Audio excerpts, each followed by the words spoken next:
Hello everyone, today we're going to be going over the steps in order to make a squirrel or owl habitat.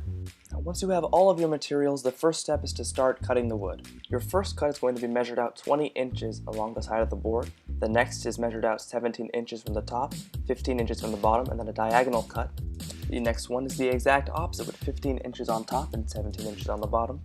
Now the last three pieces you'll be needing are 15 inches measured out, and then 12 inches measured out, and finally 14 inches measured out and cut. I'm going to be moving very quickly, so make sure to rewind and pause as needed in order to make sure that you're performing each step correctly. As each piece is cut, I unclamp the wood, move it down the table, reclamp it, and then proceed to cut along the lines that I've created. When operating the saw, it is important to make sure that the wood is securely clamped down, that you are wearing gloves, and that your hands aren't near the rotating blade, and finally that you are standing with a strong base to maximize your control over the tool. Once all of the pieces are cut, you can begin to assemble the habitat.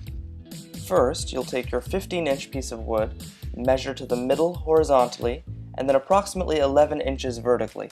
You should then take your hole saw drill bit, attach it to your drill, and begin to create the hole.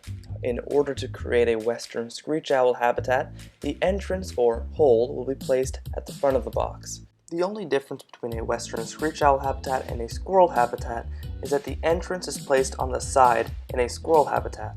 Here you can see that I've taken the 15/17-inch piece of wood, then placed the 15-inch piece of wood on top, and traced the circle that was previously created. The next step is to prepare each piece for construction.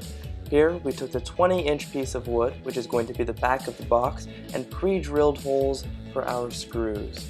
We then took the galvanized screws and began to place them in the holes that we created.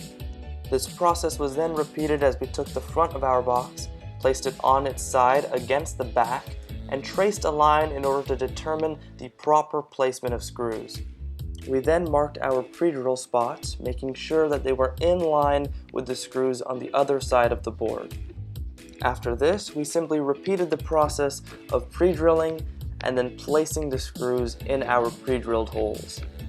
At this point, you can begin to attach the sides to the back of the box. Take your side, place it flat on a hard surface, and then proceed to drill the back into the side piece of wood.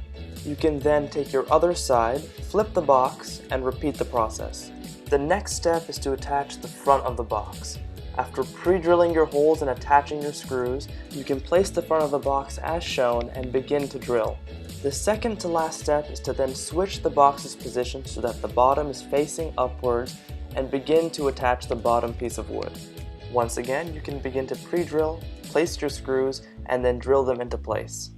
The final step is to then take your hinges, drill one side into the top of your box and the other side into the portion of the back that sticks out. What you should be left with is a completed western screech-owl or squirrel habitat. I hope this was helpful. Thank you for watching.